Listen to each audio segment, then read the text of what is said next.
Halo Tribuners, Anda sedang menyaksikan live update Tribun News edisi Kamis 17 Februari 2022 sore. Seperti biasa, kami akan menyajikan informasi terkini dari berbagai daerah yang akan dilaporkan secara langsung oleh reporter kami di lapangan. Bersama saya, Dea Mita, inilah live update selengkapnya.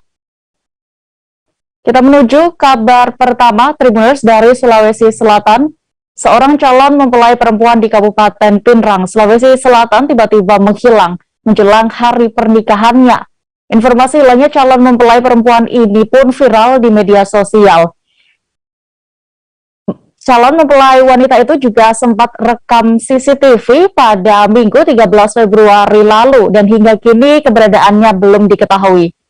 Jurnalis kami dari Tribun Timur, ada Nining Anggreni, akan melaporkan selengkapnya untuk Anda. Halo rekan Nining, bagaimana kronologi menghilangnya calon mempelai perempuan ini, bisa Anda informasikan? Ya, halo rekan Dea. Jadi Erdayanti ini diketahui hilang sejak Minggu tanggal 13 Februari 2022. Nah, dari penuturan saudara Erdayanti mengatakan memang Erdayanti ini terakhir kali dilihat oleh adiknya yang kelas 3 SD ini keluar mengendarai motor. Nah, belakangan diketahui ternyata Erdayanti ini keluar dari rumahnya yang berada di Jalan Bribtu Soherman untuk menuju ke rumahnya yang lain yang berada di Jalan Andi Paweloi. Jadi memang orang tua Erdayanti ini punya dua rumah ya. Yang pertama di Jalan Bribtu Soherman dan yang kedua itu di Jalan Andi Paweloi. Jadi Erdayanti keluar dari rumahnya yang berada di Bribtu Soherman menuju ke rumahnya yang berada di Jalan Andi Paweloi. Belakangan diketahui ternyata Erdayanti hanya menyimpan motornya di rumah tersebut, kemudian keluar ke pinggir jalan itu. Nah di sini Erdayanti sempat terekam CCTV di mana dia mengenakan baju berwarna coklat dan rambutnya diikat setengah ya, sembari juga tampak terlihat kalau Erdayanti sedang menelpon seseorang dari rekaman CCTV tersebut. Nah, dari situ diketahui Erdayanti berada di pinggir jalan itu pukul 10.00 WITA. Nah, dari situ kemudian Erdayanti sudah dikabarkan hilang hingga saat ini belum ditemukan. Padahal pada hari Rabu kemarin merupakan hari di mana seharusnya Erdayanti sudah menikah dengan calon mempelai laki-lakinya. Seperti itu rekan Dea. Ya, lalu kapan tepatnya pihak keluarga ini baru sadar atau tahu calon mempelai, maksudnya calon mempelai laki-laki ini tahu jika calon mempelai perempuannya ini hilang? Ya, baik. Jadi calon mempelai keluarga calon mempelai laki-laki ini baru tahu jika calon perempuannya ini hilang pada saat 1 hari sebelum pernikahan. Jadi memang pihak perempuan ini belum memberitahukan kepada keluarganya itu pada saat dia hilang di hari Minggu. Jadi karena memang pihak keluarga perempuan ini berharap dia akan pulang sebelum hari pernikahannya. Namun dalam 3 hari pernikahan itu dia tidak kunjung datang. Jadi malamnya pihak keluarga perempuan ini pun menelpon bapak dari calon mempelai laki-laki dan memberitahu kalau Erdayanti ini hilang dan belum ditemukan sampai sekarang. Nah, jadi memang pada saat itu pihak keluarga laki-laki ini sempat shock ya mendengar kabar tersebut. Padahal semua dekorasi dan kursi-kursi tamu juga sudah tersedia di rumah calon mempelai perempuan. Kursi pengantin juga sudah tersusun rapi dan semua pernak-pernik pernikahan juga sudah ada di lokasi tersebut. Namun hingga jelang pernikahan pun mempelai perempuan ini tidak kunjung datang. Seperti itu rekan Dea. Iya, di samping ini, apakah diketahui mereka ini sebenarnya dijodohkan atau memang keduanya sepakat untuk menikah sebelumnya? Oh iya baik. Jadi menurut saudara Erdayanti ini mengatakan memang keduanya dijodohkan, tapi itu sejak persetujuan dari calon mempelai perempuan dan calon mempelai laki-laki. Jadi menurut kakak dari Erdayanti ini mengatakan Erdayanti memang sebelumnya sudah setuju jika ingin dijodohkan oleh pihak calon mempelai laki-laki tersebut.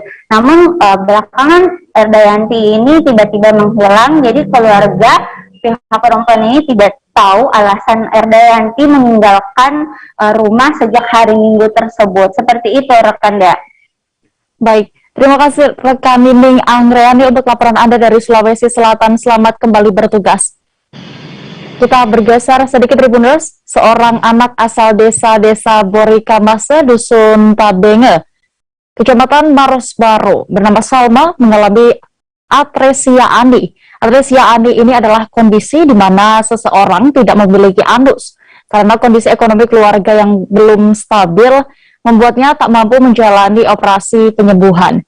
Informasi lebih lengkapnya bagaimana keadaan terkini dari bocah ini akan dilaporkan rekan Nurul Hidayah, wartawan Tribun Timur. Rekan Nurul, bagaimana kondisi Salma saat ini? Halo rekan Dea. Baik Tribuners, kondisi terkini Salma saya akan menjelaskan terlebih dahulu seperti apa Salma ini.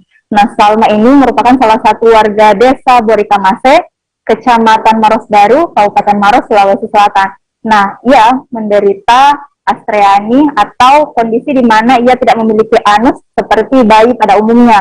Nah, untuk penyembuhan astreani ini dibutuhkan 2 kali operasi Tribuners. Yang pertama, Salma sudah menjalankannya sejak usia 20 hari setelah kelahirannya yang 20 hari itu tersebut, ia kemudian menjalani operasi dengan biaya yang ditanggung oleh BPJS. Namun kemudian pihak rumah sakit menyarankan untuk melakukan operasi kedua agar anusnya tersebut bisa kembali normal seperti itu, bisa terbentuk dan berfungsi seperti senormalnya. Nah kemudian, namun karena kedua orang tuanya ini kurang mampu seperti itu Tribuners, dan tidak memiliki biaya yang oleh rumah sakit diberikan estimasi 30 juta rupiah, sehingga saat ini, sehingga usia Salma 4 tahun pun, ia masih menderita astreani, di mana ia untuk BAB-nya sendiri itu Tribuners masih tidak seperti orang kebanyakan yang melalui anus, melainkan dia buang air pada bagian perutnya, dan itu adalah hasil operasi yang pertama Tribuners, seperti itu. Ya, lalu terkait ini apakah selain mengandalkan BPJS ini sebelumnya, selama ini sudah ada pihak lain yang turut menyalurkan bantuan kepada keluarga Salma? Nah, baik Tribuners, perlu diketahui untuk penghasilan orang tua Salma ini ada 90.000 saja perharinya untuk gajinya sebagai kuli bangunan, perharinya itu hanya 90.000, sementara 90.000 itu untuk menutupi kebutuhan sehari-hari Tribuners, sehingga untuk berobat pun tidak bisa dijangkau oleh mereka. Namun setelah kisahnya ini viral di media sosial, kemudian banyak pihak yang datang memberikan bantuan, entah itu bantuan sembako, hingga kemarin yang baru-baru terjadi, Pangdam 14 Hasanuddin pun mendatangi rumah Salma dan juga menjamin biaya pengobatan dari Salma ini. Tak hanya itu, ia pun menjanjikan bahwa rumah Salma ini nantinya akan direnovasi karena memang sangat menyedihkan sekali Tribuners kondisinya. Papan-papannya sudah lapuk, sengnya pun seperti itu, dan apabila banyak orang yang datang seperti kemarin sempat saya liput, itu rumahnya bergoyang-goyang Tribuners. Baik, lalu rekan Nurul, Anda juga sudah ke sana ya, ke kediaman dari keluarga Salma ini. Lalu bisa Anda gambarkan keseharian dari bocah ini dengan kondisi atresia ani yang ia idap bagaimana? Ya, yang pandangan langsung saya kemarin Tribuners, dia memang masih bisa bermain seperti anak kebanyakan, dan ia pun dari penuturan orang tuanya, kesehariannya itu hanya minum susu dan hanya sesekali memakan nasi Tribuners.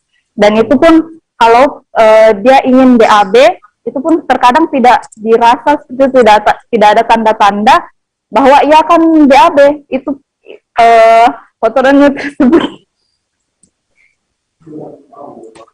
tersebut baru diketahui keluar apabila sudah membasahi bajunya seperti itu Tribuners, karena memang keluar lewat bagian samping perutnya.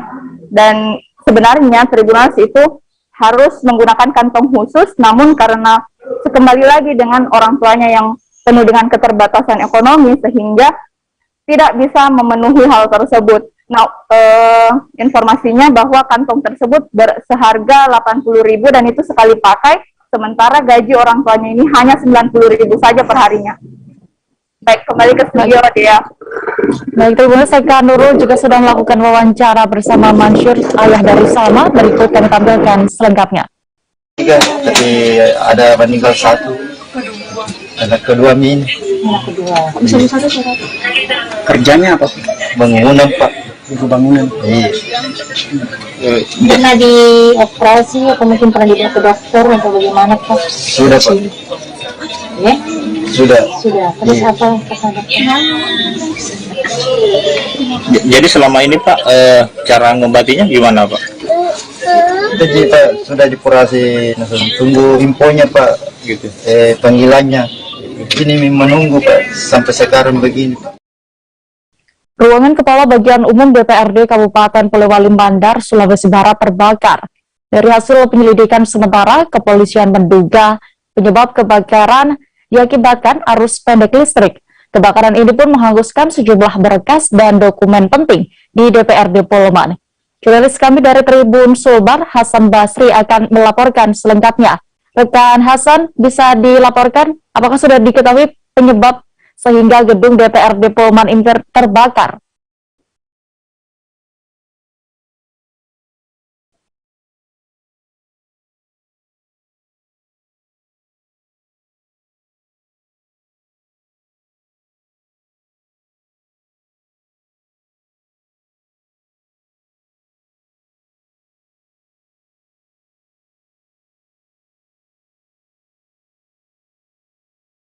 Terjadi sedikit kesalahan, kita menuju informasi berikutnya terlebih dahulu.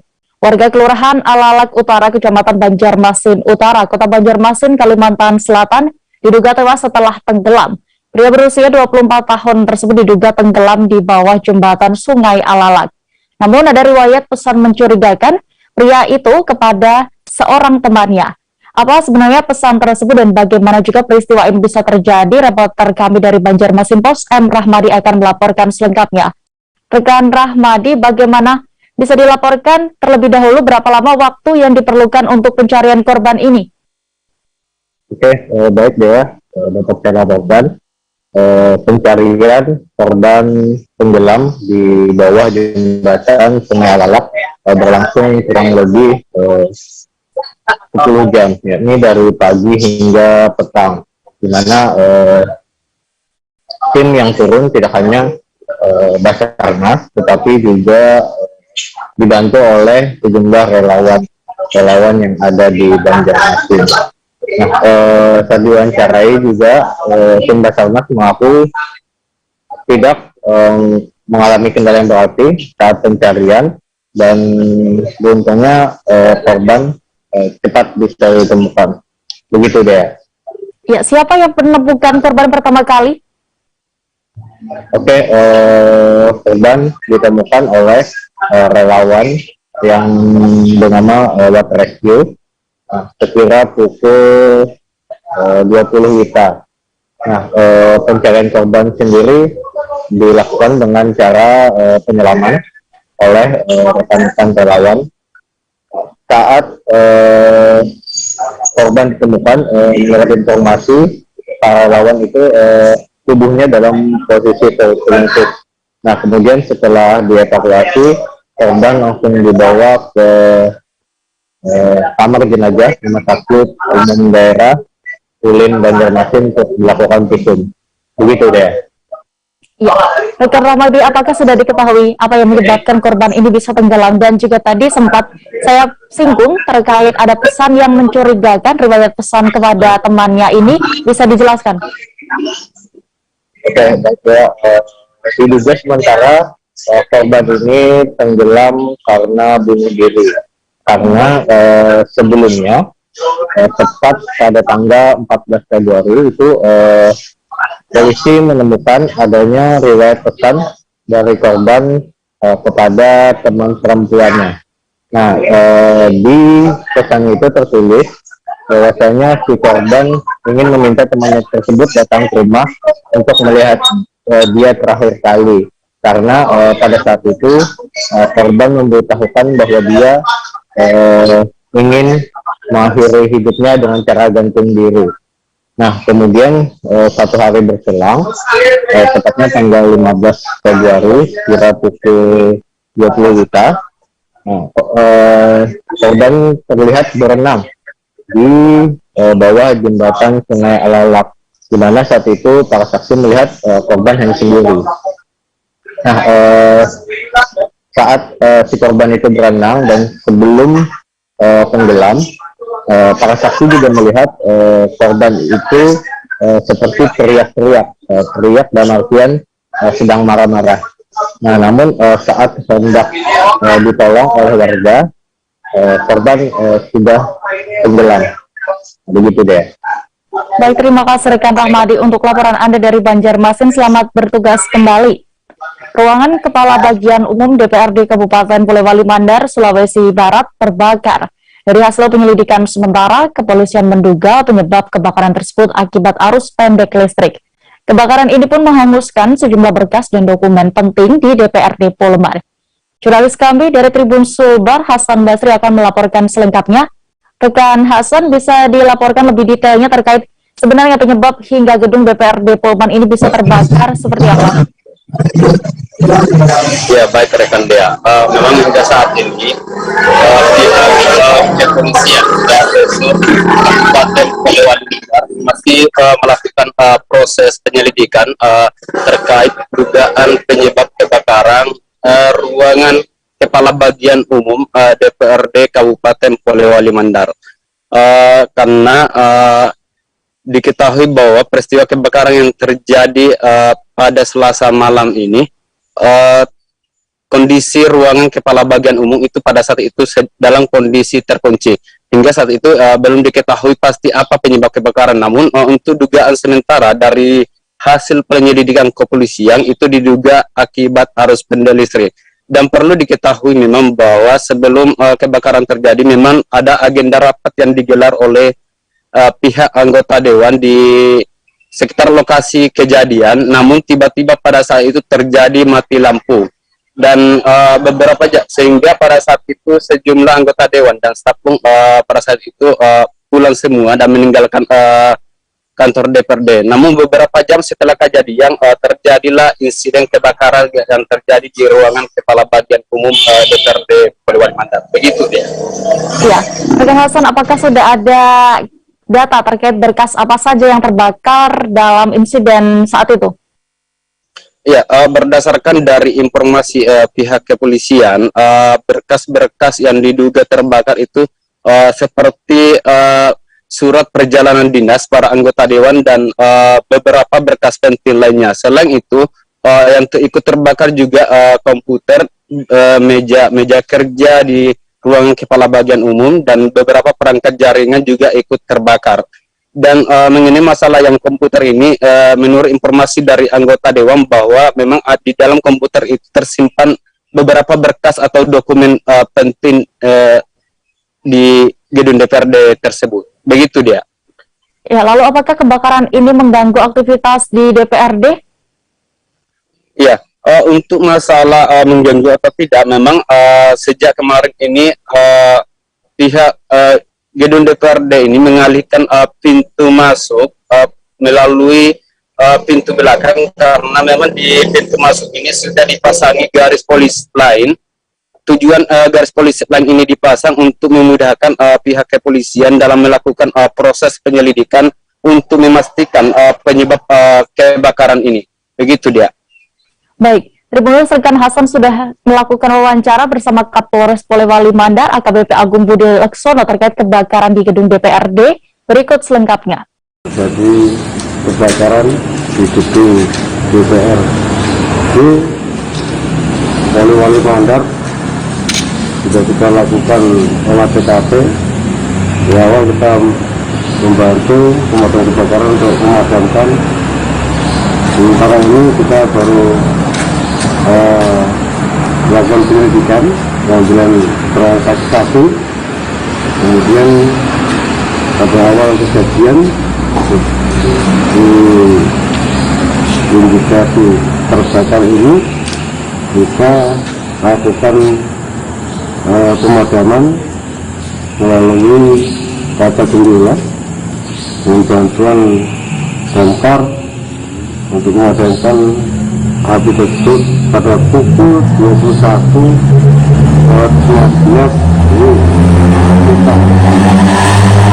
ini tidak ada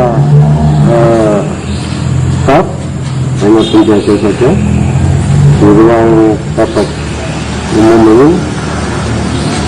Kondisi api terbakar adalah pintu terkunci dan diduga sementara korsleting dari aliran listrik. Laporan awal apa saja yang terbakar, Mbak? Sementara meja kerja, kemudian komputeras dan jaringan internet dan listrik. Dokumen-dokumen lainnya apakah ada? Masih kita nanti konfirmasi dengan pihak terkait. Jajaran Polresta Bandar Lampung membongkar sindikat pencurian sepeda motor dan pembuatan STNK palsu. Sebanyak 3 anggota sindikat tersebut ditangkap dan ditetapkan sebagai tersangka. Dari aksi-aksi curanmor, sindikat ini membuat STNK palsu, lalu menjual motor-motor hasil curian hingga ke wilayah Provinsi Sumatera Selatan. Rekan jurnalis kami, M. Joviter Husin dari Tribun Lampung akan melaporkan selengkapnya. Rekan Joviter, bagaimana kronologi penangkapan 3 anggota sindikat curanmor dan juga pembuatan STNK palsu ini? Apa saja peran 3 anggota sindikat tersebut?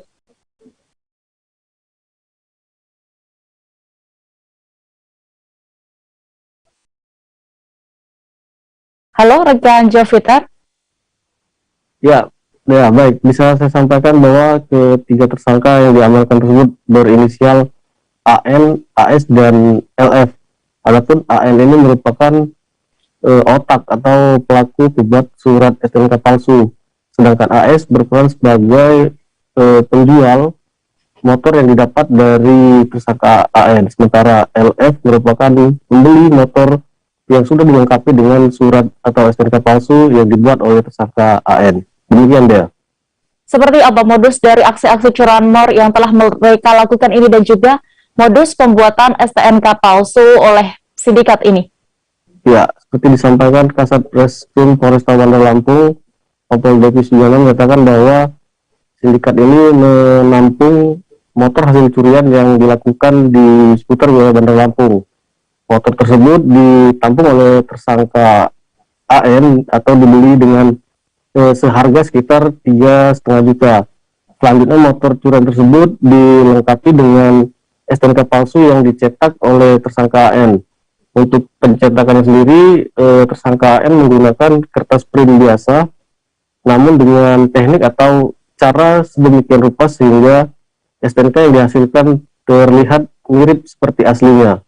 Selanjutnya motor tersebut dijual dengan harga sekitar 5 juta ke calon pembelinya. Demikian ya. Ya, terakhir rekan Joviter terkait pengembangan kasus ini, siapa saja sekarang yang masih dikejar oleh pihak kepolisian? Ya, dalam sindikat ini polisi menetapkan 2 orang sebagai DPO. Adapun 2 DPO ini merupakan rekan dari tersangka AN dalam membuat surat STNK palsu. Aparat kepolisian mengaku telah mengantongi identitas kedua DPO tersebut yang saat ini masih dalam tahap pengejaran. Demikian dia. Baik, Tribuners, terkait kasus ini, rekan jurnalis kami sudah mendapatkan keterangan dari Kasat Reskrim Polresta Bandar Lampung, Kompol Devi Sujana. Berikut liputan lengkapnya. Memaparkan mengenai ungkap kasus sindikat atau jaringan curanmor ya yang belakangan ini sering terjadi.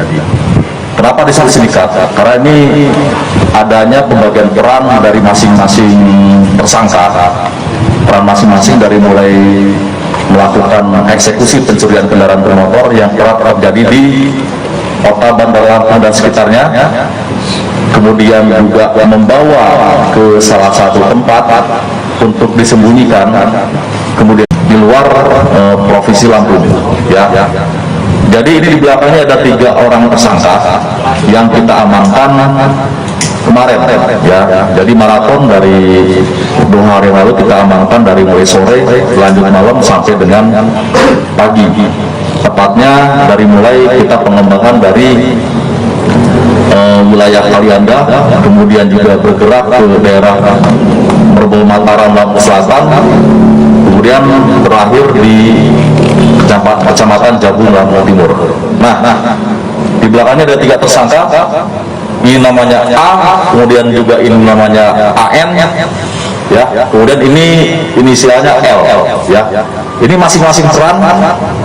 Ini ada yang mengeksekusi, ada juga yang memasarkan, juga ini beserta dengan kawannya 2 orang yang saat ini masih DPO. Inisialnya IB dan MA, ya.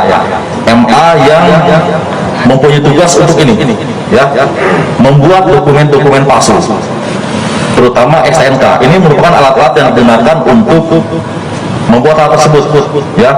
Dari mulai materialnya ada kertas HPS biasa, kemudian juga ada kertas HPS warna, kemudian ada printer sana, ada 2 buah printer, ada juga 1 buah scanner, seperangkat PC dari mulai monitor, 2 CPU, kemudian juga alat pemotong dokumen. Ini di sini kita lihat ada pilox warna silver. Pilox ini digunakan untuk membuat dokumen seolah hologram dari pengaman STNK tersebut, seperti itu. Kami jeda sejenak Tribuners dan akan kembali dengan informasi pilihan lainnya hanya di live update Tribun News. Oke, apa kabar Bang Arif di sini untuk strateginya? Ya, kalau saya sendiri di unit 37 ini yang semalam baru mulai, Apa yang dirasakan Kapten Hitam? Sebenarnya aku nggak ngerasain penangkapan atau penggerbegan atau apapun itu, karena gini loh, posisinya aku kriteria. Jadi kita mengenal disebut dengan stroke yang tidak berdarah dengan stroke yang berdarah. Stroke yang tidak berdarah itu biasanya ditandai dengan adanya penyumbatan. Kalau itu penyumbatan di sini mungkin pikirnya tidak ke situ kali ya, tapi kalau di Korea atau di Kamboja itu ada beberapa paper yang saya itu mas, ya dulunya tukang koran. Oh gitu ya, tukang koran. Ya saya baca ya, tuh kan pernah baca kan. Ya. Jadi kalau saya jadi tangga itu udah bersyukur banget. Si anak ini dijadikan sebagai tersangka begitu. Ya kalau ini kita bicara yang di luar kasus Situbondo ya, dengan hujan shower, di mana terdapat batas jelas antara daerah hujan dan tidak hujan yang biasanya terjadi pada fase awal maupun stage atau tahap bahaya itu Kang. Jadi mulai artinya terjadinya perlembekan. Nah itu untuk pengatasi akan sulit gitu ya. Dok saya ini menurut saya memang tidak mudah, bukan urusan tanah diambil. Kalau misalnya Amerika Serikat sekarang, Rasulullah mengatakan dalam sebuah hadis bahwa berpuasa di 6 hari Syawal itu. Oke, apa kabar Bang Arif di sini untuk strateginya?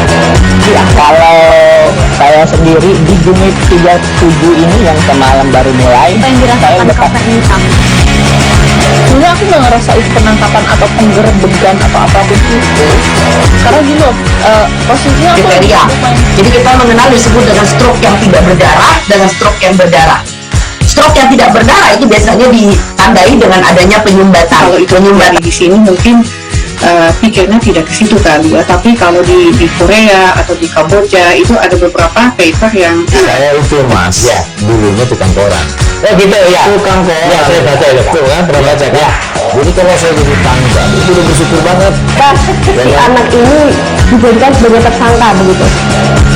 Ya kalau ini ini kita bicara yang di luar kasus Situbondo ya, dengan hujan shower, di mana terdapat batas jelas antara daerah hujan dan tidak hujan yang biasanya terjadi pada fase awal maupun stage atau tahap bahaya itu Kang. Jadi mulai artinya terjadinya perlembekan. Nah itu untuk penanganan akan sulit. Gitu, ya.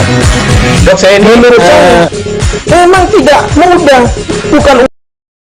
Kembali di live update, kita menuju informasi berikutnya dari Papua. Divisi Keimigrasian Kantor Wilayah Kemenkumham Papua melaksanakan operasi gabungan di perairan RI Papua Nugini.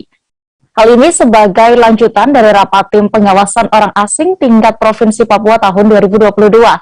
Operasi gabungan tersebut dilakukan untuk memastikan kedaulatan di laut yang perlu diawasi seperti peredaran narkotika. Jurnalis kami Aldi Bimantara akan melaporkan dari Papua. Halo rekan Aldi, berdasarkan pantauan Anda dalam operasi gabungan pengawasan orang asing yang dilakukan oleh Divisi Keimigrasian Kantor Wilayah Kemenkumham ini di perairan Papua Nugini, ada berapa titik yang disinggahi? Iya, halo Dea dan juga Tribuners, memang dilaporkan dari Jayapura, Papua. Ini sebagai lanjutan dari rapat tim pengawasan orang asing, Timpora tingkat Provinsi Papua tahun 2022, Divisi Keimigrasian Kantor Wilayah Kemenkumham Papua melaksanakan operasi gabungan di perairan RI PNG.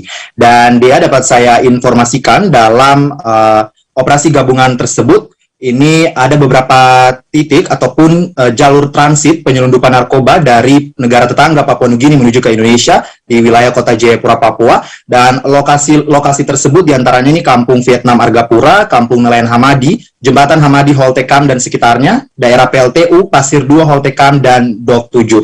Dan memang dari sekiranya ada 7 daerah ini menjadi salah satu fokus utama juga dari tim Timpora begitu ya dalam penanganan ataupun pengawasan penyelundupan narkoba ataupun barang-barang ilegal lainnya dari negara tetangga Papua Nugini menuju ke wilayah Republik Indonesia di kota Jayapura, Papua. Dea. Ya, dari giat operasi gabungan ini apa yang diharapkan dari Kakanwil Kemenkumham wilayah Papua? Iya, baik Dea dan juga Tribuners, dalam kesempatan wawancara bersama kami para awak media termasuk kami awak media dari Tribun Papua, ini Kakanwil Kemenkumham wilayah Papua, Antonius Matius Ayorbaba, dirinya mengharapkan bahwa dengan adanya operasi gabungan lintas sektor ini memang diharapkan untuk dapat bisa sebagai suatu bentuk sinergitas bersama dan juga untuk memastikan kedaulatan di laut yang perlu diawasi, karena ini mengingat dalam beberapa tahun belakangan ini jalur laut menjadi salah satu jalur yang potensial begitu untuk sebagai sarana ataupun akses masuk barang-barang penyelundupan ini dari wilayah tetangga Papua Nugini menuju ke Indonesia. Dea. Ya, kemudian Aldi, dengan melihat potensi penyelundupan narkoba di laut Papua yang cukup besar informasinya ini, apa langkah ke depan yang akan diambil oleh Timpora ini? Iya, baik Dea dan juga Tribuners, memang dalam kesempatan operasi gabungan yang memang digelar ini, memang tadi saya sudah sebutkan bahwa ada beberapa titik yang dikunjungi dan nantinya memang Kakanwil Kemenkumham wilayah Papua, Antonius Matius Ayorbaba, dan juga bersama Timpora begitu ya, yang merupakan gabungan lintas sektor dari lintas instansi teknis terkait yang juga memiliki tugas dan fungsi sebagai tanggung jawab untuk mendayagunakan ini begitu Dea. Ini akan sama-sama berkomitmen penuh ke depannya untuk lebih meningkatkan lagi pengawasan di daerah-daerah yang memang menjadi potensial penyelundupan jalur masuk penyelundupan narkoba di kawasan kota Jayapura, Papua. Dia demikian informasi sementara terkait dengan giat operasi gabungan yang dilakukan oleh Timpora dan juga dinaungi oleh Divisi Keimigrasian Kantor Wilayah Kemenkumham Papua. Dari kota Jayapura, Papua, Aldi Bimantara kembali ke Dea di studio. Baik, terima kasih rekan Aldi, dan berikut Tribuners kami tampilkan hasil wawancara jurnalis kami bersama sejumlah pihak terkait selengkapnya. Kawasan orang asing yang harus dilakukan rutin untuk memastikan bahwa kedaulatan negara di laut itu perlu diawasi. Yang kedua, bahwa dengan analisis intelijen bahwa modus operandi terhadap masuknya barang-barang terlarang dari Papua Nugini ke Indonesia itu banyak juga menggunakan akses laut.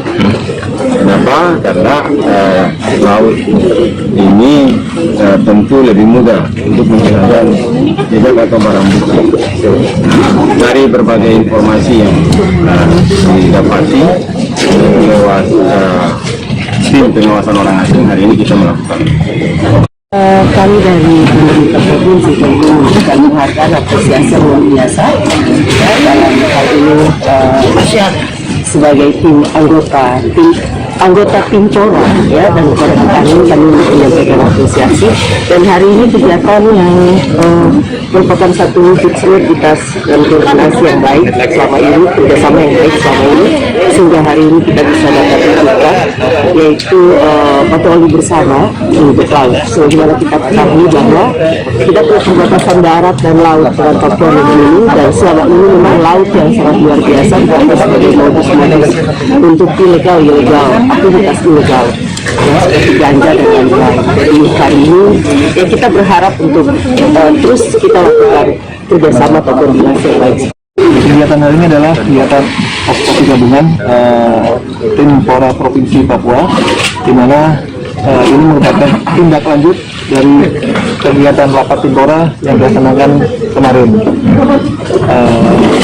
Sesuai dengan temanya adalah revitalisasi penegakan hukum. Kami ingin pastikan bahwa di wilayah Papua ini terkait yang keberadaan dan kegiatan asing. Kita menuju ke Jawa Barat. Aliran air di Kampung Naringgul, Desa Tugu Selatan, Kecamatan Cisarua, Kabupaten Bogor meluap. Luapan air tersebut berasal dari bekas pembongkaran rumah di Kampung Naringgul yang dulu. Rekan jurnalis kami, Renaldi dari Tribun Bogor, akan melaporkan selengkapnya. Rekan Renaldi, apa penyebabnya air tersebut bisa sampai meluap? Iya, Dea. Jadi penyebabnya kenapa air tersebut bisa meluap ke Desa Naringgul tersebut itu berasal dari bekas bangunan Desa Naringgul yang sebelumnya yang tepat berada di atas di desa tersebut. Jadi beberapa tahun lalu, sekitar tepatnya pada tahun 2019, satu desa Naringgul itu digusur oleh petugas Satpol PP. Jadi aliran air tersebut dari desa Naringgul, material-material batu dan tanah yang hanyut terbawa oleh arus itu masuk ke dalam rumah dan sampai menutupi akses jalan menuju Kampung Naringgul dari Jalan Raya Puncak tersebut. Seperti itu, Dea. Ya, lalu rekan Renaldi, dari pantauan Anda bagaimana bisa digambarkan kondisi terkini dari Kampung Naringgul pasca kejadian tersebut? Ya, jadi kondisi terkini untuk di Kampung Naringgul memang warganya sekarang masih dalam bebenah membersihkan rumah-rumahnya yang masuk lumpur dari luapan air tersebut, dan untuk saat ini akses jalan menuju Kampung Naringgul masih dibenahi karena banyaknya bebatuan yang menutupi jalan tersebut. Tetapi untuk di jalan raya sendiri, Jalan Raya Puncak itu sendiri aksesnya masih lancar, tetapi hanya akses menuju ke kampungnya tersebut. Seperti itu, Dea. Baik, terima kasih rekan Renaldi melaporkan dari Bogor. Selamat bertugas kembali. Kita beralih ke informasi berikutnya. Majelis Hakim Pengadilan Tindak Pidana Korupsi pada Pengadilan Negeri Jakarta Pusat menjatuhkan vonis hukuman terhadap ex-wakil DPR RI Aziz Syamsuddin dalam sidang yang digelar hari ini, Kamis 17 Februari 2022. Adapun dalam perkara ini, Aziz diketahui dinyatakan secara sah dan bersalah melakukan tindak pidana suap terhadap ex-penyidik KPK Stefanus Robin 47 dan seorang advokat bernama Maskur Husain. Rizky Sandi Saputra, jurnalis Tribun News, akan menginformasikan bagaimana jalannya sidang dan juga vonis dari hakim. Rekan Rizky, bagaimana putusan hakim pengadilan tipikor terhadap Aziz Syamsuddin? Ya, jadi Dea dan juga Tribuners, seperti tadi yang disampaikan bahwa pada hari ini, hari Kamis 17 Februari 2022, Pengadilan Negeri Tindak Pidana Korupsi pada Pengadilan Negeri Jakarta Pusat telah menggelar sidang putusan terhadap ex-wakil Ketua DPR RI Aziz Syamsuddin atas perkara tindakan suap begitu kepada ex penyidik KPK yakni AKP Stefanus Robin Patuju dan juga seorang pengacara yakni Mas Husain, di mana dalam perkara ini Ajis dinyatakan bersalah begitu telah melakukan tindak pidana suap kepada kedua orang tersebut dan dinyatakan divonis 3 tahun 6 bulan atau 3,5 tahun penjara begitu untuk pidana badan atau pidana kurungan penjara. Sebagai informasi Dea, putusan ini lebih rendah dibandingkan jika dengan tuntutan jaksa penuntut umum pada Komisi Pemberantasan Korupsi atau JPU KPK yang menuntut Ajis Syamsuddin itu dibui selama 4 tahun 2 bulan. Adapun selain itu juga Ajis didenda pidana untuk membayar denda sebesar 250 juta, subsidiar 4 bulan penjara. Jika Ajis tidak, dalam artian ini, jika Ajis tidak membayar pidana denda ini, maka yang bersangkutan akan dipidana penjara selama 4 bulan penjara, begitu deh. Lalu apa yang menjadi pertimbangan hakim ini menjatuhkan vonis 3,5 tahun penjara yang diketahui lebih rendah dari tuntutan sebelumnya, Rizky? Ya, jadi Dea, setidaknya ada 2 pertimbangan, yakni hal yang memberatkan dan juga hal yang meringankan kepada Ajis Syamsuddin dalam menjatuhkan dalam putusannya ini. Hakim menyatakan hal yang memberatkan yakni perbuatan Ajis sangat tidak mendukung program pemerintah dalam melakukan upaya pencegahan atau pemberantasan tindak pidana korupsi. Dan kedua, perbuatan Ajis juga dinyatakan telah merusak citra dari masyarakat terhadap, maksud saya citra DPR terhadap pandangan masyarakat yang merupakan wakil rakyat gitu. Mengingat posisi Ajis saat melakukan tindak pidana itu menduduki jabatan sebagai wakil ketua DPR RI, dan juga Ajis dinyatakan tidak menyatakan bersalah gitu atau terlalu optimis kalau dirinya tidak bersalah gitu dalam persidangan. Dan hal yang meringankan tadi hakim menyatakan kalau Ajis memiliki pertanggungjawaban untuk keluarganya dan juga tidak pernah dihukum, begitu deh. Iya, lalu selain vonis 3,5 tahun penjara ini, apakah ada pidana tambahan yang dijatuhkan hakim kepada Ajis? Ya, jadi Dea dan juga Tribuners bisa disampaikan mengingat Ajis Syamsuddin juga merupakan seorang politisi. Dengan vonis hukuman ini, tadi majelis hakim juga menjatuhkan vonis pidana tambahan berupa hak politik, di mana dengan vonis ini Ajis diberhentikan atau tidak bisa menikmati masa politiknya ini selama 4 tahun. Dengan begitu, maka selama 4 tahun ke depan Ajis tidak akan bisa dipilih begitu dalam pemilihan apapun di masa mendatang, begitu deh. Ya, lantas respons dari Ajis Syamsuddin sendiri setelah dijatuhi hukuman tersebut bagaimana? Apakah akan mengajukan banding? Jadi tadi majelis hakim Muhammad Tamis meminta kepada Ajis untuk memberikan respons atas vonis ini, di mana tadi Ajis menyatakan akan pikir-pikir terlebih dahulu begitu untuk menyatakan langkah hukum lanjutan, yakni biasanya mengajukan banding, dan dirinya akan terlebih dahulu untuk mengkomunikasikan dengan tim kuasa hukum gitu. Dengan begitu Ajis diberikan waktu 7 hari oleh majelis hakim sebelum nantinya putusan tersebut ingkrah atau berkekuatan hukum tetap. Hal serupa juga disampaikan oleh jaksa penuntut umum, yang dimana diketahui putusan dari majelis hakim ini lebih rendah daripada tuntutan yang mereka jatuhkan kepada ex wakil ketua DPR RI Ajis Syamsuddin. Dea. Baik, terima kasih jurnalis Tribun News Rizky Sandi untuk laporan Anda. Selamat bertugas kembali. Kita menuju Kepulauan Riau, Tribuners. Sejumlah pengungsi Afghanistan kembali menggelar aksi unjuk rasa di kantor DPRD Kota Batam. Suasana Batam yang masih dilanda hujan pun tak menyurutkan rasa semangat pengungsi Afghanistan untuk menyampaikan aspirasinya. Aksi dorong-mendorong sempat terjadi beberapa saat antara massa dengan Satpol PP yang menghalau mereka karena tak memiliki izin. Saat ini kami sudah tersambung dengan reporter Tribun Batam, ada Roma Ulisian Turi yang akan melaporkan. Halo rekan Roma, kenapa bisa Anda laporkan aksi unjuk rasa ini bisa berujung ricuh? Baik, terima kasih rekan Dea. Sejumlah pengungsi Afghanistan kembali melakukan aksi unjuk rasa di kantor DPRD Kota Batam. Tidak seperti sebelumnya, aksi demonstrasi mereka kali ini memicu kericuhan lantaran mereka tidak berizin. Awalnya mereka berada di depan, tepatnya sebelum memasuki gerbang kantor DPRD Kota Batam. Namun lantaran mereka memaksa untuk masuk, akhirnya mereka bersikeras kepada Satpol PP agar mereka bisa memasuki halaman kantor DPRD Kota Batam untuk menyampaikan aspirasi mereka. Sayangnya setelah beberapa saat mereka berhasil masuk dan menyuarakan aspirasinya, aksi mereka dibubar paksa oleh Intel yang ada di Batam, kemudian dibubar paksa juga oleh Satpol PP yang ada di Kota Batam. Begitu rekan Dea. Lalu dari pantauan Anda, adakah yang terluka parah saat aksi itu karena ricuh? Baik rekan Dea, jadi dalam aksi ini tidak ada yang terluka parah dan semuanya bisa kembali ke tempat pengungsi masing-masing. Begitu rekan Dea. Ya, terakhir rekan Roma, akhirnya perwakilan dari DPRD Kota Batam, apakah ada yang menemui para pengungsi Afghanistan ini?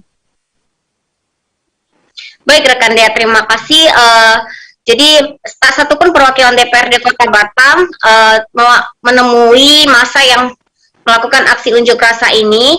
Mereka pulang dengan tangan kosong dan tidak ada membuahkan hasil atas penyampaian aspirasi mereka. Begitu rekan Dea. Baik, Tribuners, terkait demonstrasi ini, rekan Roma sudah melakukan wawancara bersama salah satu pengungsi Afghanistan bernama Akbar. Berikut selengkapnya. Ya, tahu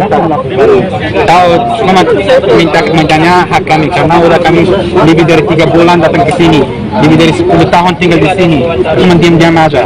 Sekarang orang ini capek, anak-anak. Kemarin abang tahu, kawan saya udah bunuh diri di Gotarita, rumah sakit Gotarita. Sampai sekarang polisi Indonesia nggak tahu kenapa, karena dia nggak kasih izin bertahu orang polisi. Kapan bunuh diri dipotong dia? Kapan itu? Kemarin. Baru kemarin? Ya, jadi lagi di rumah sakit Gotarita. Berapa bulan tadi malam itu? Bukan bulan, kemarin. Kemarin dipotong. Dia sekarang di rumah sakit Gotarita. Sampai sekarang polisi Indonesia nggak datang. Kenapa? Karena orang ini nggak mau kasih izin untuk kalau kami belum dengar suara yang mau berdiamkan suara kami jelas. Itu kami turun, orang-orang yang ke kamar lain dia turun ke ambil dia. Ya, orang kami tahu. Kami sekarang hari ini datang kasih tahu Pak polisi kawan kami udah bunuh diri di orang di SRS. Sekarang kenapa nggak tahu? Tapi orang dia datang kasih izin untuk orang kami bisa mengkomunikasikan sama polisi. Dia mau kasih SRS. Kalau berkomunikasi sama media, saya juga nggak mau kasih izin. Kalau kemarin dari media datang ambil gambarkan, langsung dia datang dihapuskan dari punya orang. Kami akan kembali lagi seusai jeda berikut, tetaplah di live update. Oke, apa kabar Bang Ariski di sini untuk strateginya?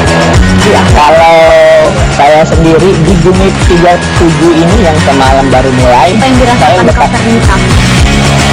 Sebenarnya aku nggak ngerasa itu penangkapan atau penggerbegan atau apapun itu, karena gini loh, posisinya aku jadi kita mengenal disebut dengan stroke yang tidak berdarah dengan stroke yang berdarah. Stroke yang tidak berdarah itu biasanya ditandai dengan adanya penyumbatan. Kalau itu penyumbatan di sini mungkin pikirnya tidak ke situ kali ya, tapi kalau di Korea atau di Kamboja itu ada beberapa paper yang saya itu mas ya dulunya tukang koran. Oh gitu ya, tukang koran ya, saya baca ya tuh kan, pernah baca kan ya. Jadi kalau saya jadi tangga itu udah bersyukur banget si anak ini dijadikan sebagai tersangka begitu ya. Kalau ini kita bicara yang di luar kasus Situbondo ya, dengan hujan shower, di mana terdapat batas jelas antara daerah hujan dan tidak hujan yang biasanya terjadi pada fase awal mature stage atau tahap bahaya itu Kang. Jadi mulai artinya terjadinya perlembekan. Nah itu untuk penanganannya akan sulit gitu ya. Dok, saya ini menurut saya memang tidak mudah, bukan urusan tanah diambil. Kalau misalnya Amerika Serikat sekarang, Rasulullah mengatakan dalam sebuah hadis bahwa berpuasa di 6 hari Syawal itu. Oke, apa kabar Bang Ariski di sini untuk strateginya? Ya, kalau saya sendiri di unit 37 ini yang semalam baru mulai, saya lepas hitam.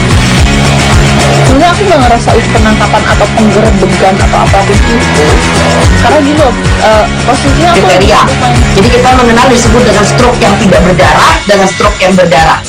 Stroke yang tidak berdarah itu biasanya ditandai ditandai dengan adanya penyumbatan. Kalau itu terjadi di sini mungkin pikirnya tidak ke situ kali ya, tapi kalau di Korea atau di Kamboja itu ada beberapa paper yang saya itu mas ya dulunya tukang koran. Oh gitu ya, tukang koran ya, saya baca ya tuh kan, pernah baca ya. Jadi kalau saya jadi tanggal itu udah bersyukur banget. Si anak ini dijadikan sebagai tersangka begitu. Ya, kalau ini kita bicara yang di luar kasus Situbondo ya. Dengan hujan shower, di mana terdapat batas jelas antara daerah hujan dan tidak hujan yang biasanya terjadi pada fase awal mature stage atau tahap bahaya basah. itu Kang. Jadi mulai artinya terjadinya perlembekan. Nah itu untuk penetrasi akan sulit gitu ya. Dok, saya ini menurut saya memang tidak mudah, bukan urusan tanah diambil. Kalau misalnya Amerika Serikat sekarang, Rasulullah mengatakan dalam sebuah hadis bahwa berpuasa di 6 hari Syawal itu. Oke, apakah Bang Arif di sini untuk strateginya? Ya, kalau saya sendiri di unit 37 ini yang semalam baru mulai, Apa yang dirasakan kapan ini, Kang? Sebenarnya aku nggak ngerasa itu penangkapan atau penggerbegan atau apapun itu, karena gini loh, posisinya aku Kriteria. Jadi kita mengenal disebut dengan stroke yang tidak berdarah dengan stroke yang berdarah. Stroke yang tidak berdarah itu biasanya ditandai dengan adanya penyumbatan. kalau itu terjadi di sini mungkin pikirnya tidak ke situ kali ya, tapi kalau di Korea atau di Kamboja itu ada beberapa paper yang saya itu mas ya dulunya tukang koran. Oh gitu ya, tukang koran ya, saya baca ya tuh kan, pernah baca ya. Jadi kalau saya jadi tanggal itu udah bersyukur banget. Si anak ini dijadikan sebagai tersangka begitu. Ya, kalau ini kita bicara yang di luar kasus Situbondo ya. Dengan hujan shower, di mana terdapat batas jelas antara daerah hujan dan tidak hujan yang biasanya terjadi pada fase awal mature stage atau tahap Bahaya basah. itu Kang. Jadi mulai artinya terjadinya perlembekan. Nah itu untuk penetrasi akan sulit gitu ya. Dok, saya ini menurut saya memang tidak mudah, bukan urusan tanah diambil. Kalau misalnya Amerika Serikat sekarang, Rasulullah mengatakan dalam sebuah hadis bahwa berpuasa di 6 hari Syawal itu. Oke, apakah Bang Arif di sini untuk strateginya? ya kalau saya sendiri di unit 37 ini yang semalam baru mulai, Apa yang dirasakan kapan ini, Kang? Sebenarnya aku nggak ngerasa itu penangkapan atau penggerbegan atau apapun itu, karena gini loh, posisinya aku Kriteria. Jadi kita mengenal disebut dengan stroke yang tidak berdarah dengan stroke yang berdarah.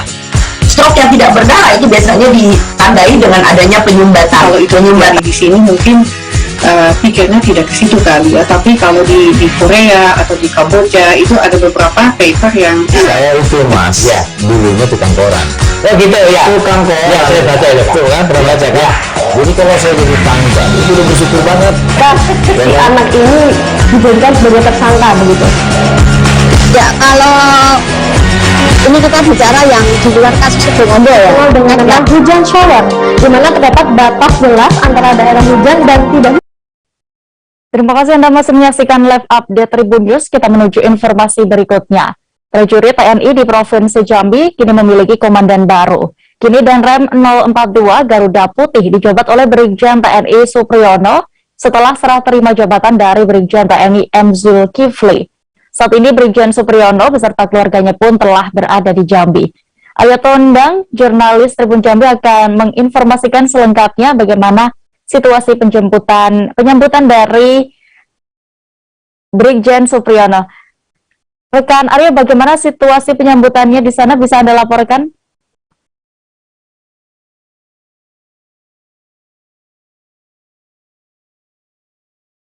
Halo rekan Aryo.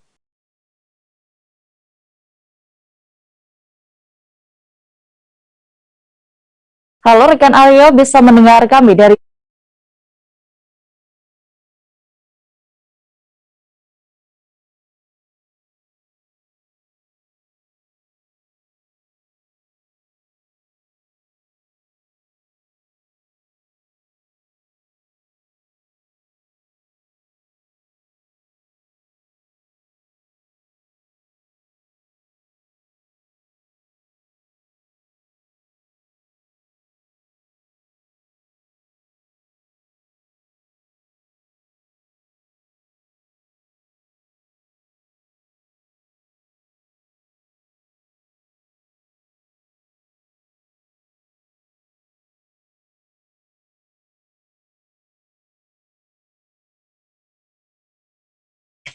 Baik, Tribuners, kami sudah kembali terhubung dengan rekan Aryo Tondang.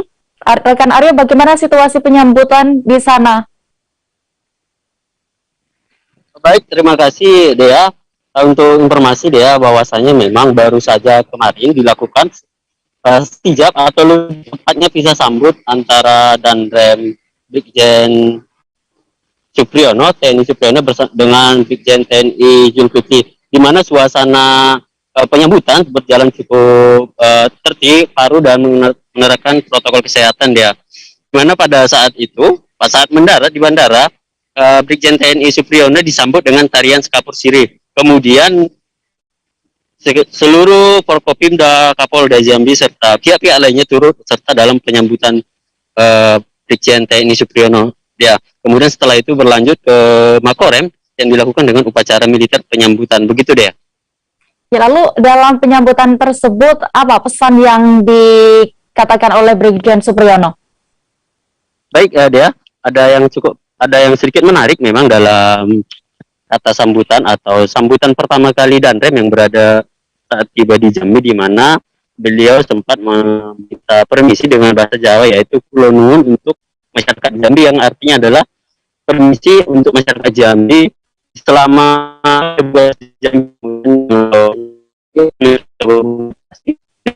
kebiasaan masyarakat Jambi. Itu merupakan pesan yang bisa oleh Danrem sendiri, Brigjen TNI Supriyono yang baru saja dilantik sebagai Danrem itu ya, sehingga memang dia masyarakat bisa menerima dia sebagai baru pejabat Danrem yang baru berserta keluarga, begitu ya.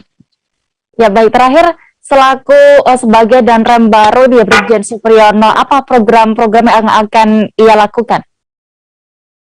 Untuk keterangan sendiri ya, bahwasanya beliau tidak banyak menyampaikan program-program atau komitmen yang akan dilakukan. Hanya saja beliau mengatakan akan menjaga sinergitas kerjasama antar stakeholder, semua pihak di Provinsi Jambi untuk menciptakan suasana Jambi yang kondusif dan aman. Kemudian juga salah satu yang menjadi atensi dia, begitu bisa dibilang atensi dia, bahwasanya memang dia akan fokus dalam penanganan pandemi atau pandemi COVID-19 di Jambi, sehingga memang beliau menginstruksikan semua pihak untuk aktif dalam membantu penanganan pandemi, khususnya untuk masyarakat untuk mengikuti protokol kesehatan. Begitu dia. Baik, terima kasih rekan Aryo Tondang untuk laporan Anda dari Jambi. Selamat bertugas kembali. Kita menuju ke Bangka Belitung. Status PPKM di Pangkal Pinang meningkat dari sebelumnya di level 2 kini menjadi level 3. Hal ini berimbas kepada dunia pendidikan di sana. Dinas Pendidikan dan Kebudayaan kembali mengurangi jumlah siswa yang mengikuti pembelajaran tatap muka sebanyak 50%. Rekan Cepi Marlianto, jurnalis Bangka Pos, akan menginformasikan lebih detailnya kepada Anda. Rekan Cepi, bagaimana imbas dari kenaikan PPKM ini? Apakah sekolah di Pangkal Pinang tetap menerapkan PTM 100%?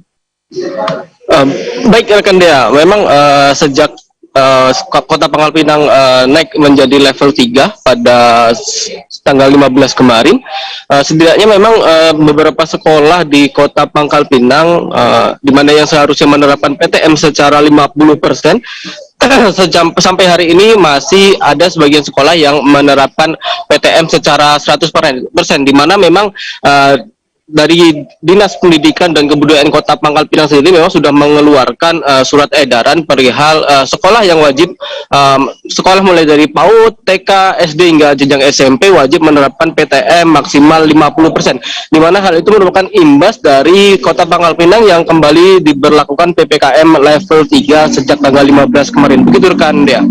Lalu apa sebenarnya yang menjadi alasan dari sejumlah sekolah ini belum menerapkan PTM 50% padahal sudah dikeluarkan surat edarannya, rekan Cepi? Ya baik, memang berdasarkan beberapa sekolah yang sempat kami kunjungi pada hari kemarin, seperti halnya yang ada di sekolah SD 3 Kota Pangkal Pinang, di mana memang menurut keterangan dari kepala sekolah yakni Puspa, di mana pihaknya masih melakukan PTM 100% karena memang sejauh ini masih ada sebagian wali murid ataupun orang tua siswa yang merasa keberatan akan anaknya kembali melakukan pembelajaran secara 50%, di mana sebagian dilakukan secara daring dan sebagian melakukan pembelajaran secara tatap muka di sekolah. Selain itu memang sejauh ini selain dari tidak setujunya para orang tua siswa, di mana pihak sekolah juga masih melakukan pendataan ataupun melakukan rekapitulasi perihal anak-anak yang memang sakit ataupun terserang COVID-19 sejak bulan awal tahun 2022 kemarin sejak dilakukannya PTM 100%, di mana hal itu juga nantinya sebagai pertimbangan pihak sekolah, di mana seharusnya apakah mereka tetap melakukan PTM secara 100% ataupun tetap kembali kepada peraturan, yakni dengan peraturan Inmendagri nomor 11 tahun 2022, di mana sekolah diwajibkan kembali dengan PTM 50%, mengingat Kota Pangkal Pinang kembali masuk ke dalam kategori level 3, begitu rekan Dea. Ya, lalu jika nanti masih ada sekolah yang nekat melakukan PTM 100% ini bagaimana? Apakah ada sanksi tersendiri? Ya, baik. Memang berdasarkan hasil wawancara kami dengan Kepala Dinas Pendidikan dan Kebudayaan Kota Pangkal Pinang, Edi Supriyadi, mengatakan memang sejauh ini juga pihaknya masih terus mengawasi dan mengevaluasi sekolah-sekolah yang masih tetap nekat melakukan pembelajaran tatap muka secara 100%, di mana hal itu menurutnya memang melanggar peraturan terutama Inmendagri nomor 11 tahun 2022 yang menjadi dasar pedoman untuk diberlakukannya pembelajaran secara 50%, PTM secara 50% di sekolah-sekolah yang ada di Kota Pangkal Pinang. Di mana dengan hal itu apabila masih ada sekolah yang masih nekat menggelar PTM secara 100%, pihaknya akan memberikan sanksi tegas berupa teguran hingga sanksi administratif bagi sekolah negeri maupun swasta yang ada di Kota Pangkal Pinang, di mana yang saat ini menjadi masih dalam lingkup kerja dari Dinas Pendidikan Kota Pangkal Pinang, mulai dari PAUD, TK, SD hingga SMP di Kota Pangkal Pinang. Berikut rekan Dea. Baik, Tribuners, terkait hal ini juga rekan jurnalis kami sudah melakukan wawancara bersama Kepala Dinas Pendidikan dan Kebudayaan Kota Pangkal Pinang, Edi Supriyadi, selengkapnya. Kita mulai hari ini kan. Makanya itu kami serahkan kepada sekolah, dia proporsional aja. Misalnya sekelas hanya 15 orang atau 20 orang, ya 100%. Seperti kan ya kemarin lah, sebelum-sebelum. Tapi kalau jumlah siswa 40, hingga 20%, 20. Ya, maksud 50% itu proporsional. Makanya kami dalam edaran kami diserahkan sepenuhnya dia ngatur. Metode pembelajaran, strategi permulaan, strategi sekolah. Prinsipnya kita yang ingin itu meminimalisir, tidak ada yang memaksakan, karena ini lagi jadi kebijakan umum ya di Dinas Pendidikan yang harus dilaksanakan. Kalaupun terjadi gitu, kita beri informasi, yakin, saya yakin. Sebagian besar wilayah Indonesia termasuk Papua Barat tengah mengalami lonjakan COVID-19. Namun di tengah lonjakan kasus ini, mobilitas masyarakat dan wisatawan yang berkunjung di Raja Ampat ternyata tetap padat. Untuk mengetahui situasi di sana, kami sudah tersambung dengan rekan Safwan Azari Raharusun, wartawan Tribun Papua Barat. Rekan Safwan, bagaimana mobilitas pengunjung dari Sorong ke Raja Ampat ini saat situasi COVID-19 sebenarnya juga saat ini memang mulai melonjak? Ya, baik Tribuners dan juga rekan Dea di studio. Hari ini dapat saya kabarkan dari Kota Sorong, Papua Barat, bahwa terkait dengan lonjakan kasus di kasus COVID-19 di Kota Sorong dan juga sejumlah titik di sejumlah daerah di Papua Barat sendiri sangat menghiraukan. Maksud saya membuat sejumlah pengunjung yang dari luar Kota Sorong, dari luar Raja Ampat berkunjung ke dalam Raja Ampat sendiri, begitu. Ya, rekan Safwan, apakah Anda juga sudah mendapatkan data terkait berapa jumlah pastinya penumpang ataupun wisatawan dari Kota Sorong ataupun di luar Kota Sorong yang ke Raja Ampat? Ya, berdasarkan data yang kami peroleh dari salah satu ABK di pelabuhan tadi, beliau menyampaikan bahwa data setiap harinya sejak lonjakan kasus COVID-19 di Kota Sorong dan juga Papua Barat, penumpang yang berdatangan dari luar Raja Ampat menuju ke Raja Ampat perharinya sekitar 200 orang, dan rata-rata penumpang tersebut berasal dari Kota Sorong, dari luar Kota Sorong dan juga dari Jakarta, dan ada juga sejumlah wisatawan dari asing begitu. Ya. Ya, terakhir rekan Sawan, bagaimana pantauan di lapangan terkait ini khususnya protokol kesehatan? Ya, terkait protokol kesehatan sendiri memang sampai sejauh ini protokol kesehatan terus dikampanyekan oleh pihak ABK. Namun sayangnya sejumlah penumpang dari Kota Sorong yang mau menuju ke Raja Ampat sendiri tak menghiraukan ajakan tersebut, dan tentu ada sejumlah penumpang tampak tak menggunakan masker dan juga jaga jarak ketika masuk ke kapal dan juga berkunjung ke Raja Ampat begitu. Ya. Baik, terkait hal ini Tribuners, rekan Sawan sudah melakukan wawancara bersama anak buah kapal yang mengangkut wisatawan ke Raja Ampat bernama Bambang. Berikut liputan lengkapnya. Banyak ada dari lokal sama ada dari turis, dari Jakarta juga ada, dari luar daerah juga ada berliburan. Mereka berliburan ya? Ya, kebanyakan dari sini banyak, dari sana juga balik juga banyak. Tapi akhir-akhir ini sudah mulai mengalami peningkatannya. Ya, peningkatan. Akhir-akhir ini agak menurun. Menurunnya? Ya, menurun. Tapi bagaimana mungkin pelayanan saat ini dengan yang COVID kemarin? Ya sama aja. Sama saja. Sama aja. Cuman ya gitu, mungkin faktornya COVID makanya gitu udah kurang. Siap. Kalau boleh tahu dalam per hari biasanya yang ke Waisai ke Raja Ampat berapa orang? Kalau dari Sorong ke Raja Ampat total penumpangnya, total penumpang itu kalau jalan siang itu di atas 200-an ada. Di atas 200-an ya? Jadi sudah termasuk warga lokal Jakarta dengan warga asing? Ya, orang tua sama warga asing.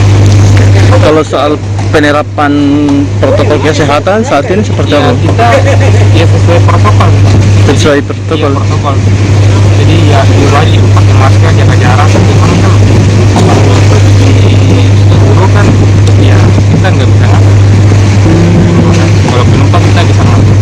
Tapi ada sejumlah penumpang yang asli sini, mereka ya tetap penumpang biasa pakai masker biasa aja nggak pakai. Biasa yang tidak pakai juga ya? Ya biasa yang nggak pakai. Siap. Kalau boleh tahu dalam per hari biasa rute ke Raja Ampat berapa kali? Pagi dengan siang ya? Sama siang. Jadi ada kemarin kan ada pagi itu tiap hari pagi ada, tapi siang memang tetap tiap hari ada, cuman karena penumpangnya agak menurun makanya pagi cuman itu saya bilang tadi.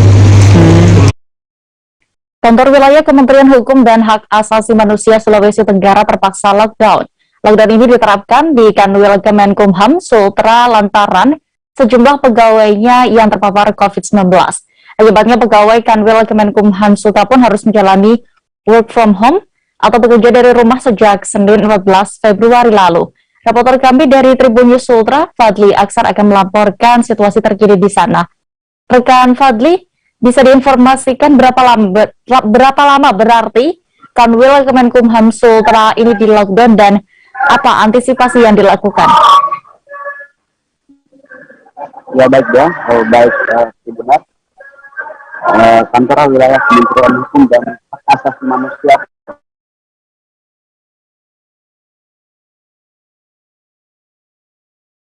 Provinsi Sulawesi Tenggara terpaksa menerapkan lockdown. Total ada 13 pegawainya terpapar COVID-19. lockdown pun terpaksa dilakukan mulai hari Senin sampai hari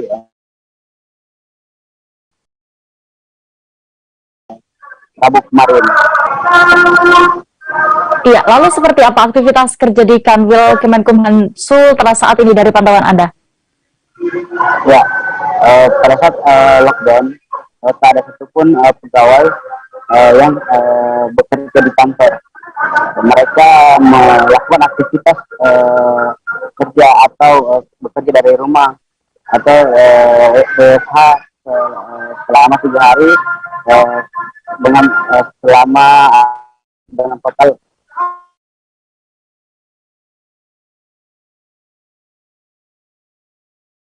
% dari pegawai tersebut kantor pada hari Kamis setelah masa inkubasi atau masa karantina untuk beberapa pegawai yang terpapar COVID-19 itu selesai. Begitu ya. Ya, lalu setelah lockdown ini dilakukan, apakah nantinya pegawai akan kembali berkantor secara normal, yakni 100% atau tidak? Ya, baik. Walaupun nantinya pada hari Kamis atau tepatnya hari ini mereka kembali berkantor, namun tidak semua para pegawai melakukan aktivitas di kantor.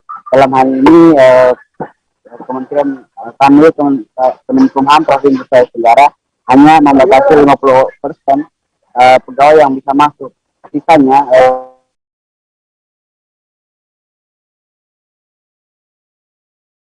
pegawai yang rentan atau berada berusia diwajibkan untuk work from home dari rumah sambil dipantau atau diawasi melalui aplikasi dari Kementerian Hukum dan Hak Asasi Manusia.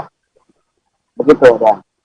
Baik, terima kasih rekan Fadli sudah melakukan wawancara bersama Kasubag Humas Reformasi Birokrasi dan Teknologi Informasi Kemenkumham Sultra Ardi Rahman. Berikut liputan lengkapnya.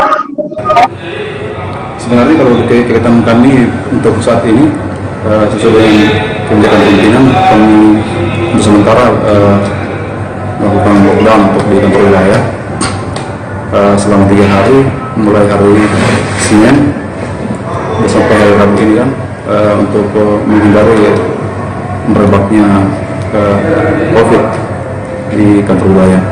Untuk sampai saat ini, alhamdulillah pelaksanaan tugas sendiri tetap berjalan dengan lancar, karena kan kita menggunakan teknologi informasi untuk melaksanakan sebagian besar pekerjaan kami. Untuk pekerjaan yang sifatnya penting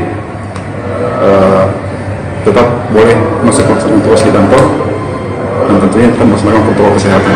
Untuk di kantor wilayah sendiri sudah melaksanakan swab antigen untuk seluruh pegawai maupun pada seluruh PPNPM di kantor wilayah. Dan hasilnya alhamdulillah ada beberapa orang yang dinyatakan reaktif.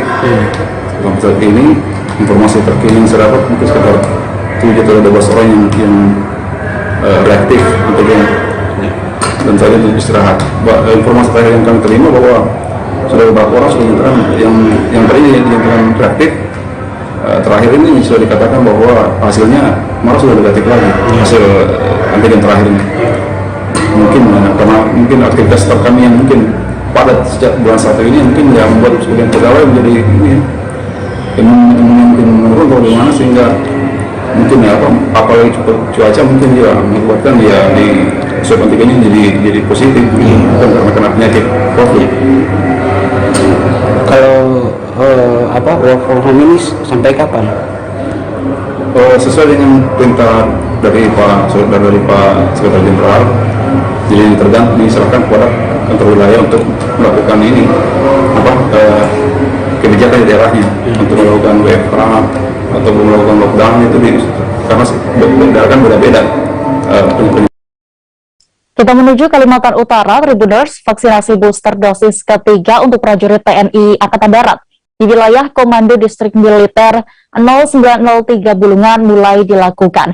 Dan Rem 092 Maharaja Lila, yaitu Brigjen TNI Rifki, turut hadir dalam serbuan vaksinasi kali ini.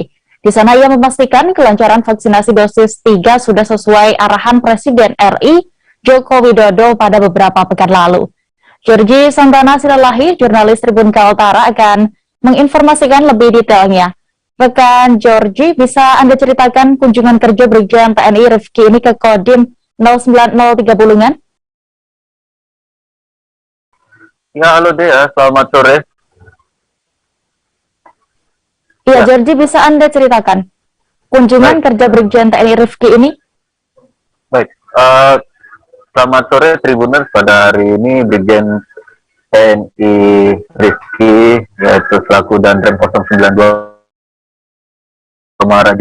Maharajalela menyampaikan bahwa melihat prajurit yang pada hari ini adalah kunjungan kerja para prajurit akan divaksinasi dosis 3, yaitu vaksin booster dengan jenis Pfizer, dan di mana ada sekitar 100 lebih para prajurit TNI yang ada di seluruh untuk mengikuti suntik vaksin. Dan juga beliau menyampaikan rangkaian kunjungan kerjanya ini untuk memastikan para prajurit yang ada di Kabupaten Bulungan itu bisa tetap fit dan juga bisa membantu para rekanan masyarakat yang ditangani oleh setiap pimpinan-pimpinan prajurit TNI yang ada di Kabupaten Bulungan ini bisa tetap terakomodir, khususnya dalam penanganan vaksinasi COVID-19 yang ada di Kabupaten Bulungan. Ia juga menyampaikan di satuannya Kabupaten Bulungan ini, para prajurit memang ada yang telah divaksin dosis 2 ataupun sudah mendapatkan dosis 3 juga.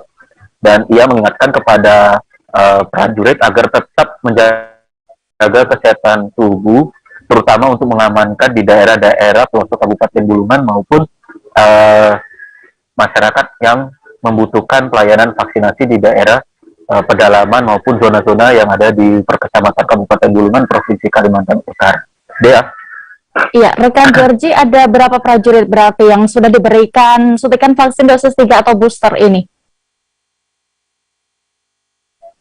Baik Dea, saya ulangi lagi, untuk yang sudah mendapatkan vaksin per hari ini ada mencapai 120 lebih prajurit gabungan dari satuan TNI yang ada di Kabupaten Bulungan, yaitu ada Korem 092 Bulungan, kemudian dari Brigif, dan juga ia menyampaikan Brigjen TNI Rifki bahwasannya kegiatan vaksinasi ini sudah berjalan dari sejak minggu lalu, yang dimana nantinya para prajurit ini sudah siap untuk melaksanakan pelayanan vaksinasi juga ke tingkat desa maupun perkecamatan yang ada di Kabupaten Bulungan.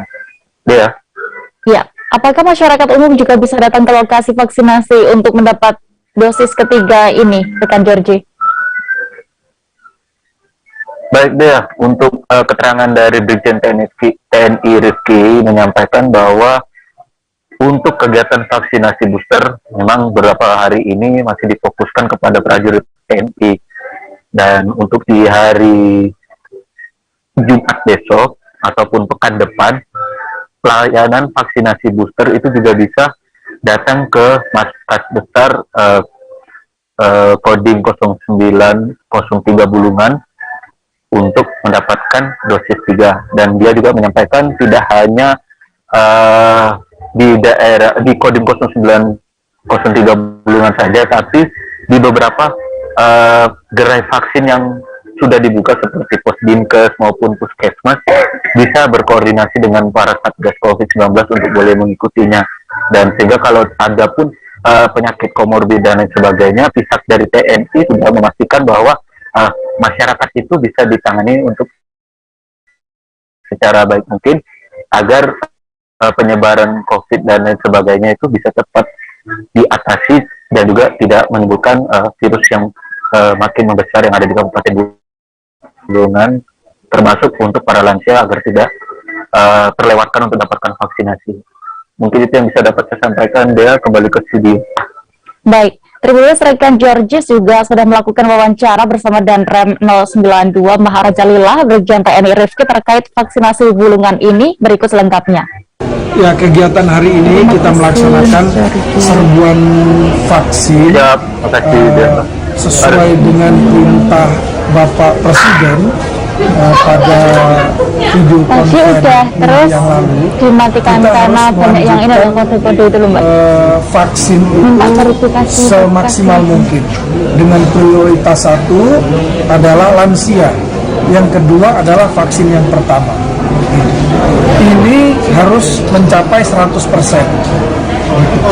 Karena dalam rangka menghadapi gelombang pandemi COVID Omikron yang saat ini sedang melanda wilayah Jakarta dan sekitarnya, Jawa dan Bali, itu kemungkinan minggu keempat daerah-daerah luar Jawa itu akan terdampak. Ya, kemungkinan ya.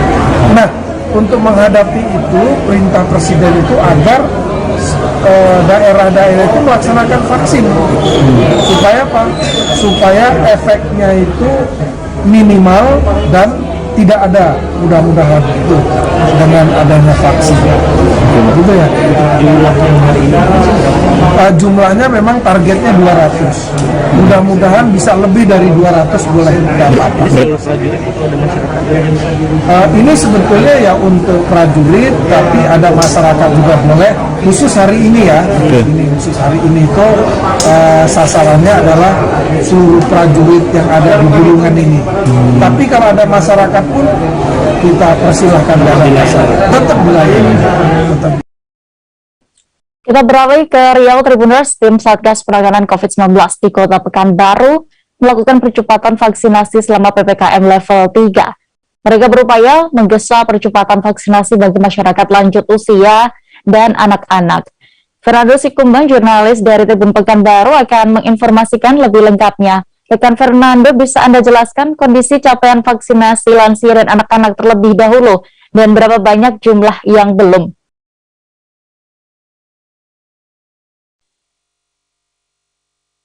Oke, sore Dea, rekan Dea.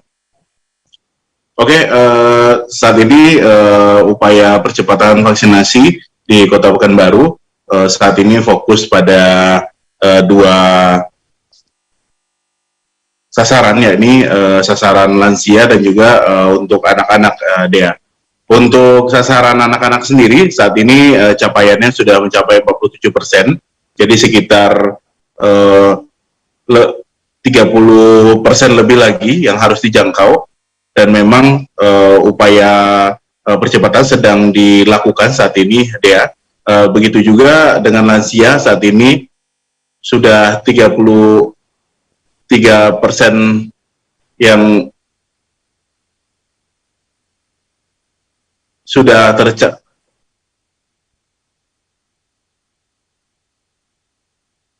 Halo, rekan Fernando.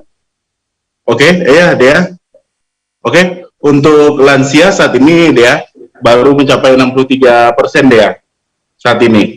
63% tersebut, sehingga untuk saat ini sedang dilakukan upaya percepatan terhadap dua sektor tersebut, karena saat ini memasuki PPKM level 3 di Kota Pekanbaru, maka pemerintah kota pun bersama tim Satgas dan juga kesehatan sedang berupaya menggesa untuk vaksinasi anak dan juga vaksinasi lansia, karena dua sasaran tersebut cukup rawan terpapar COVID-19. Begitu Dea. Ya, Fernando, capaian vaksinasi untuk anak-anak dan juga lansia ini berarti terbilang lambat ya, karena baru 30%. Memang adakah kendala atau penolakan dari warga setempat? Oke, untuk anak-anak sendiri Dea, memang awalnya memang sejak dimulai pada awal Januari kemarin, memang untuk vaksinasi anak, para orang tua sudah bersedia agar anak-anaknya bersedia untuk mendapat suntikan vaksin, Dea. Namun dari informasi yang dihimpun oleh tim di lapangan, ternyata sejumlah orang tua masih keberatan anaknya untuk divaksin, sehingga untuk percepatan vaksinasi anak pun saat ini masih stagnan. Hingga saat ini memang ditargetkan bisa mencapai 50%, namun saat ini hanya bisa baru 47% ya. Sehingga tim vaksinasi pun berupaya agar melakukan percepatan terhadap vaksinasi tersebut untuk untuk bisa menjangkau anak-anak agar bisa mendapat suntikan vaksin. Sedangkan untuk lansia sendiri, Dea, tim vaksinasi juga berupaya untuk menjangkau vaksinasi lansia dengan berupaya berkomunikasi dengan keluarga dari lansia agar keluarga bisa mempersilahkan lansia di rumah atau orang tua dari mereka yang lansia untuk mendapat suntikan vaksin di layanan vaksin yang ada, baik di puskesmas maupun di rumah sakit, dan juga layanan vaksinasi massal yang dibuka oleh berbagai instansi saat ini. Karena memang saat ini sejumlah instansi vertikal dan juga lembaga serta organisasi ikut gencar juga membantu pemerintah Kota Pekanbaru dan juga instansi terkait dalam upaya percepatan vaksinasi bagi anak dan juga bagi lansia. Karena untuk lansia sendiri memang cukup lambat juga percepatannya, karena kan sejumlah lansia juga merasa keberatan juga karena menganggap mereka tidak pergi kemana-mana, sehingga perlu petugas dari vaksinasi untuk di puskesmas untuk memberi pengertian kepada lansia yang masih menolak untuk menerima vaksin. Begitu dia. Baik, rekan Fernando. Tribuners, kami akan tampilkan hasil wawancara jurnalis kami bersama asisten 1 Sekretariat Daerah Kota Pekanbaru, Show Faizal, terkait vaksinasi ini selengkapnya. Melalui surat edaran wali kota melakukan pengetatan terutama untuk mempercepat vaksinasi, ya, vaksinasi kita tadi sebagaimana Pak Kapolri sudah sampaikan sudah ada 100%, namun untuk lansia dan anak-anak ini mungkin masih kita gesa. Ada untuk lansia sekitar 7% lagi ya, Dok, ya, kurang 7% lagi, dan anak-anak mungkin masih kita ini. Kita terima kasih sekali Pak Kapolri sudah membantu kita dalam hal untuk pelaksanaan percepatan vaksinasi seperti hari ini yang dilaksanakan di gerai-gerai yang ada, dan juga kita melakukan dengan mengaktifkan kembali pos-pos PPKM ada sekitar 503 Pak Kapolres, ya, 503 yang sudah di pos PPKM kita di tingkat RT, RW, dan kelurahan. Mudah-mudahan dengan pelaksanaan percepatan vaksinasi, dengan melakukan protokol kesehatan yang ketat, memakai masker dan seterusnya, kita dapat menekan laju daripada kasus COVID kita di Pekanbaru yang hari ini, hari kemarin maksud saya itu sekitar 400 lebih kasus. Informasi berikutnya datang dari Kalimantan Timur. Pemkot Bontang kini mulai memberlakukan penggunaan wajib aplikasi Peduli Lindungi. Peraturan berlaku selama masa pemberlakuan pembatasan kegiatan masyarakat atau PPKM level 3 di sejumlah fasilitas umum. Salah satu fasilitas umum yang kini diwajibkan penggunaan Peduli Lindungi, yakni Stadion Besai Berinta atau biasa dikenal dengan lapangan Lamlak. Rekan Ismail Usman, jurnalis Tribun Kaltim, akan melaporkan bagaimana situasi di sana dan juga penerapannya. Rekan Usman, bisa Anda ceritakan bagaimana kondisi tren kasus COVID-19 di Bontang saat ini awalnya? Ya, baik, terima kasih rekan Dea. Selamat sore. Untuk kondisi Bontang saat ini bisa dikatakan lagi tengah darurat COVID-19. Pasalnya saat ini kumulatif kasus aktif berjumlah sekitar 603 orang. Sehingga per Rabu kemarin Bontang akhirnya menerapkan PPKM level 3 setelah mendapat surat instruksi dari Kemendagri, Kementerian Dalam Negeri. Bahkan jika mengacu pada asesmen Kementerian Kesehatan, seharusnya Bontang telah menerapkan PPKM level 4. Baik, terima kasih rekan Dea. Iya, lalu apakah penggunaan wajib aplikasi Peduli Lindungi ini perdana diberlakukan di Bontang sendiri? Dan bisa diinformasikan fasilitas mana saja aturan wajib penggunaan aplikasi tersebut?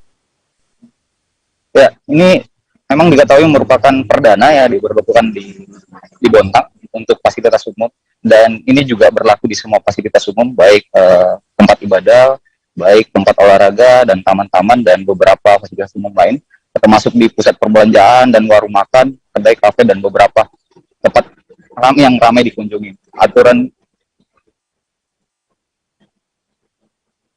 Halo rekan Ismail. Iya, silakan dilanjutkan. Mungkin cukup, Mbak. Baik, lalu aturan apa saja rekan yang saat ini diperketat dan juga bagaimana kesiapan fasilitas di sana? Ya, kalau untuk aturan yang diperketat ada beberapa poin, Pak. Salah satunya mengenai PTM. Yang sebelumnya diberlakukan 100%, saat ini sudah dihentikan sementara dan diberlakukan kembali PJJ. Kemudian pengaturan jumlah jamaah di tempat ibadah yang sebelumnya sempat diberlakukan 100%, kini hanya 50%. Begitu juga di pusat perbelanjaan dan warung makan. Selain membatasi jumlah pengunjung, jam operasi warung makan dan pusat perbelanjaan juga dibatasi hanya sampai jam 9 malam. Sedangkan untuk kegiatan-kegiatan seremonial ditiadakan, bahkan untuk yang sudah terjadwal seperti MTQ yang dijadwalkan akan berjalan per hari ini juga ditiadakan sementara. Baik, terima kasih rekan Ismail Usman untuk laporan Anda. Ya, baik. Iya, selamat bertugas kembali. Tribuners, informasi tadi sekaligus menutup perjumpaan kita dalam live update. Kali ini, lantaran masih di tengah pandemi, kami kembali mengingatkan kepada Anda untuk selalu menerapkan protokol kesehatan dimanapun berada, meski sudah mendapatkan vaksin 2 dosis lengkap. Saya Diamita beserta kru yang bertugas pamit. Terima kasih dan sampai jumpa. Jangan lupa like, subscribe, dan share ya!